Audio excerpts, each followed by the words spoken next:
बिस्मिल्लाहिर्रहमानिर्रहीम। अस्सलाम वालेकुम। हजरत यूसुफ अलैहिस्सलाम की बहन दीना का किस्सा, बनी इसराइल की सरकशी की दास्तान। यहूदियत दुनिया के कदीम तरीन मज़ाहिब में से एक है। इतना पुराना मजहब होने के बावजूद दुनिया भर में यहूदियों की तादाद दूसरे मज़ाहिब के मुकाबले में निहायत कम है। जहां दुनिया में ईसाइयत के मानने वालों की तादाद 2.5 अरब, मुसलमानों की तादाद तकरीबन 2 अरब और हिंदुओं की तादाद 1 अरब से ज्यादा है, जबकि दुनिया के जदीद तरीन मजहब सिख के पैरोकार भी तकरीबन 3 करोड़ हैं। ऐसे में दुनिया के कदीम तरीन मजहबों में से एक यहूदियों की तादाद सिर्फ 1 करोड़ 40 लाख होना एक अजीब बात नजर आती है। आखिर इस बात की क्या वजूहात हैं जो यहूदी दुनिया में इतनी कम तादाद रखते हैं? इसका जवाब यह है कि दरअसल यहूदी दौरे कदीम से लेकर आज तक इंतहाई नस्ल परस्त साबित हुए हैं। उनके नजदीक दुनिया में यहूदियों से अफजल नस्ल कोई नहीं। इसी बिना पर ये लोग ना तो दूसरी अकवाम को अपने मजहब में कबूल करते हैं और ना ही उनके यहाँ अपने बच्चों को शादी ब्याह की इजाजत देते हैं। उनके मुताबिक असल यहूदी वही हैं जिसके माँ और बाप दोनों हजरत याकूब अलैहिस्सलाम की 12 बेटों की औलाद में से हों। उनके अलावा ना तो कोई बाहर का शख्स यहूदियत कबूल कर सकता है और ना ही कोई यहूदी लड़की या लड़का गैर अकवाम में शादी ब्याह कर सकता है। अगर कोई यहूदी ऐसा करता है तो वो खालिस यहूदियत से खारिज हो जाता है। यहूदियों की खुद पसंदी और नस्ल परस्ती कोई नई चीज नहीं। ये जज्बा उनमें उस दौर से पाया जाता है जब उस कौम की इब्तिदा हुई थी। इस ज़मन में हम आपके सामने जो किस्सा बयान करने जा रहे हैं वो दरअसल अहले किताब का है। वाकया कुछ यूं बयान किया जाता है कि जब हजरत याकूब अलैहिस्सलाम अपने अहलो अयाल के साथ सफर करते हुए शेखम नामी बस्ती से गुजरे तो आप अलैहिस्सलाम ने यहाँ जमींदार जिसका नाम जमहूर था उससे 100 बकरियों की इवज एक जमीन खरीदी। यहाँ हजरत याकूब अलैहिस्सलाम ने अपना घर बनाया और 15 महीनों तक अमनो अमान में रहे। ये वो दौर था जब हजरत यूसुफ अलैहिस्सलाम बहुत ही कम सिन थे और आप अलैहिस्सलाम अपने दीगर भाई और एक बहन दीना के हमरा उस जगह रहते थे। कुछ अरसे बाद उस बस्ती यानी शेखम के बाशिंदों ने एक बड़ी जियाफत का एहतमाम किया। इस खुशी के मौका पर यहाँ के रहने वालों ने हजरत याकूब अलैहिस्सलाम उनके अहले खाना को भी इस जियाफत में शिरकत की दावत दी। उस दावत के मौका पर उस बस्ती के शहजादे शिकम बिन जमहूर और उसके घर वालों को हजरत याकूब अलैहिस्सलाम की बेटी दीना की सीधी सादी शख्सियत बहुत पसंद आई। उस दावत के बाद बस्ती का हुक्मरान जमहूर हजरत याकूब अलैहिस्सलाम के पास हाजिर हुआ। उसने हजरत याकूब अलैहिस्सलाम से इल्तिजा की कि आप अपनी बेटी की शादी मेरे बेटे से कर दें, हमारे इस वसी मुल्क में सुकून से रहें और इसमें तिजारत करें। इसके अलावा उन्होंने ये भी कहा आप जितना जहेज तलब करेंगे हम खुशी से देंगे। हजरत याकूब अलैहिस्सलाम के दोनों बेटे शमून और लाबी इस बात पर बहुत चिराग पा हुए कि इस गैर कौम की हिम्मत कैसे हुई कि ये हमारी आला नस्ल औरतों से शादी के बारे में सोचें। उन्होंने निहायत चालाकी से उस बस्ती के फरमा रवा चमूर से अपने दादा हजरत इसहाक अलैहिस्सलाम से मशवरा करने और सोचने के लिए कुछ मोहलत तलब की। जब उस बस्ती का हुक्मरान जमहूर और शहजादा शिकम दोबारा उनका फैसला सुनने के लिए आए तो लाबी और शमूर ने उनके सामने एक शर्त रखी कि हमारे लिए अपनी बहन की शादी एक ऐसे आदमी के साथ करना एक शर्मनाक बात होगी जिसके खतना ना हुई हो। तो उस शादी के लिए शर्त यह है कि आप और आपका तमाम कबीला खतना करवाए। ये बहुत बड़ी शर्त थी, लेकिन शेखम नामी उस बस्ती के तमाम मर्द अपने शहजादे और बादशाह की खुशी की खातिर खतना करवाने पर रजामंद हो गए। खतना करवाना दरअसल बनी इसराइलियों की तरफ से कोई शर्त ना थी, बल्कि ये एक चाल थी।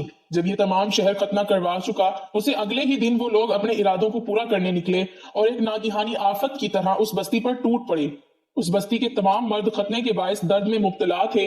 चुनाचे हजरत याकूब अलैहिस्सलाम के बेटों को ज्यादा मुजाहमत का सामना ना करना पड़ा और उन्होंने बादशाह जमहूर और शहजादे शेखम समेत तमाम बस्ती के मर्दों को कत्ल करके उनका मालो असबाब लूट लिया।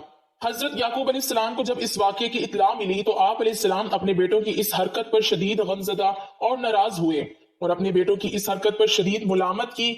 इस वाक़े पर हजरत याकूब अलैहिस्सलाम की नाराजगी इस हद तक थी कि बाइबल के मुताबिक जब आप अलैहिस्सलाम ने अपनी आखिरी वसीयत की तब भी अपने बेटों शमून और लाबी को बेगुनाह इंसानों के इस कत्ले आम पर मुआफ न किया था।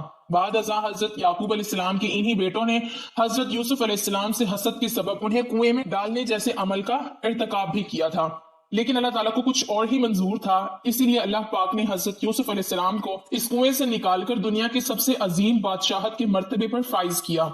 यानी आज हजारों साल गुजर जाने के बाद भी ये कौम यानी बनी इसराइल आज भी अपनी इसी हट धर्मी और नस्ल परस्ती में मुब्तला है, जिसकी ताजा तरीन मिसाल फलस्तीनी मुसलमान पर यहूदियों की जानिब से किए जाने वाले मुजालिम है। कौन से इंसानी हकूक हैं जो उन्हें मिल रहे हैं? आए रोज नहते फलस्तीनी इन यहूदियों गाजी फौजियों के बंदूक का निशाना बनते हैं। دوسری جنگ عظیم کے دوران ہٹلر کے ظلم و ستم کا رونا رونے والے یہودی آج فلسطینیوں پر اس قدر ظلم و ستم ڈھا رہے ہیں جنہیں دیکھ کر شاید ہٹلر کا دل بھی پسیج جائے، اور یہودیوں کی ان تمام حرکتوں کا سبب صرف ان کی نسل پرستی اور سرکشی ہے، جس کی وجہ سے یہ لوگ آج بھی خود کو خدا کا پسندیدہ قوم تصور کر کے ہر غلط کام اور گناہ سے مبرا قرار دیتے ہیں، جبکہ ہمارا دین اسلام ہمیں یہ ترکیب دیتا ہے کہ دنیا میں موجود تمام انسان برابر ہیں، کسی کالے کو گورے پر اور گورے کو کالے پر کوئی فضیلت حاصل نہیں، نہ تو کوئی اجمی کسی عربی پر فوقیت رکھتا ہے اور نہ ہی کوئی عربی کسی اجمی پر۔ ایک سوال سب کے ذہن میں گھوم رہا ہے جس کا جواب شاید ہی کسی کو پتا ہو۔ سوال یہ کہ وہ کون سی خوش نصیب خاتون ہیں جن کے شوہر، والد، بیٹا اور بھائی سب نبی ہیں؟ تو جواب یہ ہے کہ حضرت لیہ بنت یعقوب علیہ السلام، جو کہ حضرت یعقوب علیہ السلام کی بیٹی، حضرت ایوب علیہ السلام کی بیوی، حضرت یوسف علیہ السلام کی بہن، حضرت ذوالکفل علیہ السلام کی ماں۔ آپ علیہ السلام کی 12 بیٹوں کے علاوہ ایک بیٹی بھی تھی جن کا نام لیہ ہے۔ دوسری روایات کے مطابق ان کا نام ٹینا ہے۔ حضرت وہب فرماتے ہیں کہ آپ ذوالکفل حضرت ایوب علیہ السلام کے صاحبزادے ہیں۔ آپ کا نام بشر بن ایوب ہے اور آپ کی بیوی کا نام رحمت تھا۔ یہ قول اگر آیت سے سمجھا گیا ہے تو یہ بھی دور ازکار امر ہے، اور اگر اہل کتاب سے لیا گیا تو وہ تصدیق تقسیب کے قابل ہے۔ ابن عساکر میں ان کا نام اپنی تاریخ میں لیہ بتایا ہے۔ یہ منشا بن یوسف بن اسحاق بن ابراہیم کی بیٹی ہیں۔ ایک قول یہ بھی ہے کہ حضرت لیہ حضرت یعقوب علیہ السلام کی بیٹی، ایوب علیہ السلام کی بیوی ہیں، جو شفیع کے زمین پہ آپ کے ساتھ ہیں۔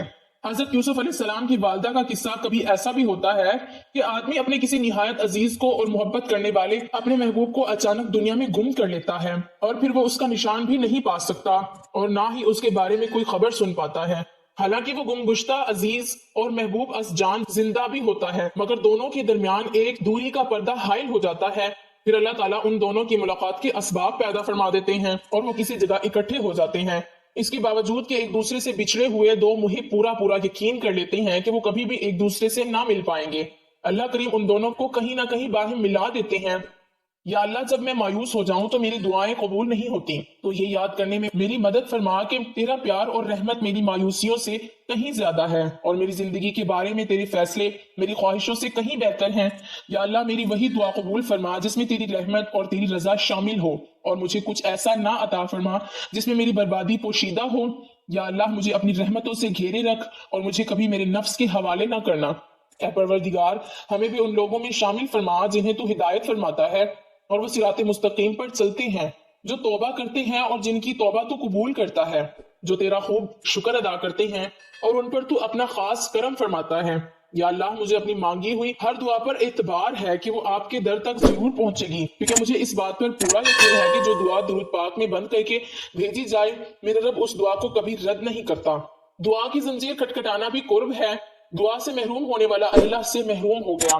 جب انسان بزرگوں کی عظمت کو تسلیم کرنے سے منکر ہو جائے تو دعا چھن جاتی ہے، دعاؤں کا آسرا بھی چھن جاتا ہے۔ آپ سب سے التماس ہے کہ دعاؤں کا دامن کبھی ہاتھ سے مت چھوڑیے۔ اللہ آپ سب کا حامی و ناصر ہو۔